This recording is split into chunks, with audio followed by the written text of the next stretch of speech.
আসসালামু আলাইকুম রহমতুল্লাহি ওয়া বারাকাতুহু। আউযু বিল্লাহি মিনাশ শাইতানির রাজিম। বিসমিল্লাহির রহমানির রহিম।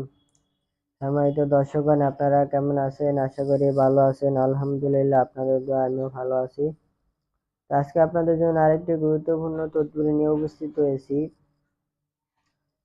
আজকে তদবিরটা হলো শত্রুর মুখ বন্ধ করা তদবির, জবানবন্দি বন্ধ করা তদবির।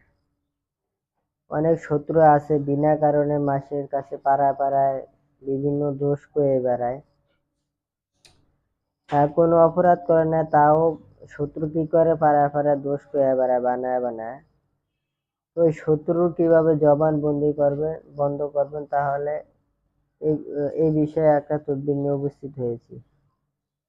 যারা আপনারা আমার এই ভিডিওটা দেখতেছেন, আমার চ্যানেলটা সাবস্ক্রাইব করে আমার পাশে থাকবেন এবং ভিডিও নিচে কমেন্ট করে জানাবেন কোন বিষয়ে ভিডিও লাগবে। ইনশাল্লাহ আমি ওই বিষয়ে ভিডিও দিব। আর আমার তদবিরের ইজাজতের জন্য আপনারা আমার চ্যানেলটা সাবস্ক্রাইব করে ভিডিওর নিচে একটা কমেন্ট করে দিবেন, তাহলে তদবিরের ইজাজত পেয়ে যাবেন। তো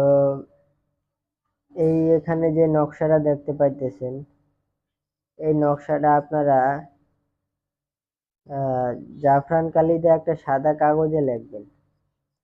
লেখার পরে এই নকশাটা লোহার মাদুলিতে ভরে, মানে লোহার তাবিজ গুলো আছে না, ওই লোহার তাবিজের ভিতরে ভরে আপনারা এটা কি করবেন, একটা কলসি নিবে, কলসির ভিতরে পানি রেখে, একটা পানির কলসি নিবেন। ওই পানির কলসির বড় একটা পানির কলসির ভিতরে ওই লোহার মাদলিতে ভরে মোম দিয়ে মুখ আটকায়া কলসির নিচে রেখে দিবেন। তাবিজটা কলসির নিচে রেখে দিলে আল্লাহর রহমতে শত্রু জবান বন্দি হয়ে যাবে, বন্ধ হয়ে যাবে আর কি, শত্রু মুখ বন্ধ হয়ে যাবে। আপনার ব্যাপারে পাড়ায় পাড়ায় বিভিন্ন খারাপ কথা বা বিভিন্ন বিষয়ে কথা বলতে পারবে না, তার মুখ বন্ধ হয়ে যাবে, বলতে চাইলে বলতে পারবে না। ঠিক আছে? তো এই তদবিরটা আপনারা করবেন, এটা এসে শত্রু জবান বন্ধ করার তদবির। তো আশা করি আপনারা ফায়দা পাবেন, এই তদবিরটা করবেন যাদের শত্রু আছে। তো এতটুকু। আসসালামু আলাইকুম রহমতুল্লাহি ওয়া বারাকাতুহু।